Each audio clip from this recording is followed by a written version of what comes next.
My name is Clara, and I am 78 years old. I want to tell you something.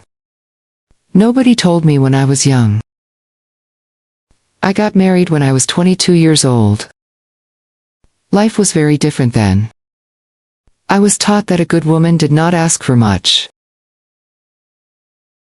She took care of others, she stayed quiet.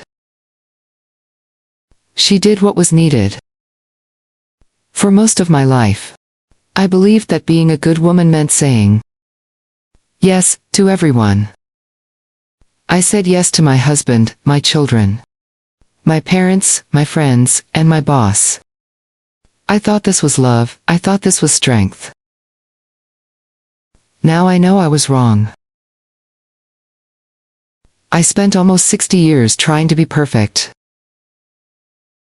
I tried to be the perfect wife, the perfect mother, the perfect daughter, and the perfect worker.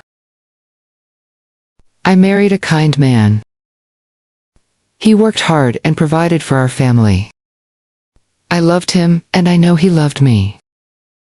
I supported his career, and held our home together. I smiled when I was supposed to smile, and stayed quiet when I was supposed to stay quiet. I did what I believed was right. I was not unhappy, but I was not fully happy either. Late at night when the house was quiet, a small voice inside me asked, "Is this all my life will be?" Each time that thought came, I pushed it away. I felt guilty for thinking about myself. I believed wanting more meant being selfish. When I was 35, I finally spoke out loud. I told my husband I want to go back to school. I love literature, I want to teach. He looked at me and said, "We can't afford it now. The children need you maybe later." So I waited. Years passed. When the children grew older, I asked again. He said, "I'm thinking about retirement now. We need to help my parents. Maybe in a few years." So I waited again. Every few years the dream returned. When I saw teachers on television, or walked past a school, my heart felt heavy. I imagined myself holding a book, standing in front of students, sharing stories.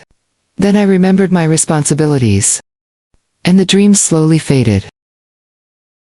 When I was 55, his parents passed away. I thought, now it's my turn. But then our daughter got divorced, and needed help with her children.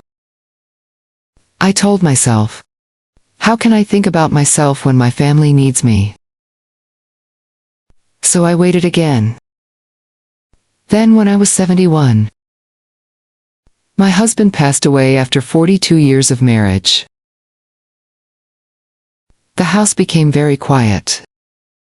There were no footsteps, no questions, no plans. I ate alone and slept alone. Some days I did not speak to anyone at all. I realized that, for 60 years, my identity had been wrapped around other people. And now there was nothing left to hold on to. I was scared not only because I missed him, but because I did not know who I was without caring for someone else. I had been someone's wife, and someone's mother for so long, that I had never learned how to be just myself. About a year and a half later, I found a letter my husband had written before we married. In it, he wrote about my intelligence and my curiosity. He said he was excited to see what I would do in life. I sat on the floor holding that letter and cried. I cried because I realized I had slowly buried that young woman and her dreams. I had told myself I was being selfless, when in truth, I had been disappearing. At 72, I made a decision. I said to myself, it is not too late. I was afraid. I wondered what people would think. I wondered if I would fail. I wondered if I was too old. But another voice inside me asked, what if you never try? That voice was stronger. I joined a community college and began studying literature, art history, and philosophy. Young students sat around me with laptops and notebooks.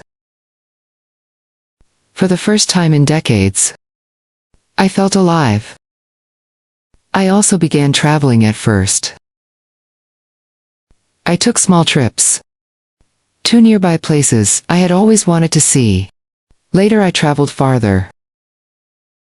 I walked slowly, I looked around carefully.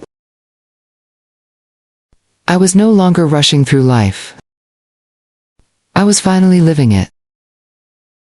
The hardest lesson was learning to say no. When my children called and asked for help, sometimes I said, I'm sorry. I already have plans. One day my daughter said, you have changed. I smiled and said, yes. I have, and I needed to. She did not fully understand, but she respected my choice. That was enough. Now I am 78 years old, and I finally know who I am. I am not only someone's wife, or someone's mother. I am a woman who loves books, art, and quiet mornings. I enjoy my own company. I travel when I want, and rest when I need to. I say yes when I mean yes.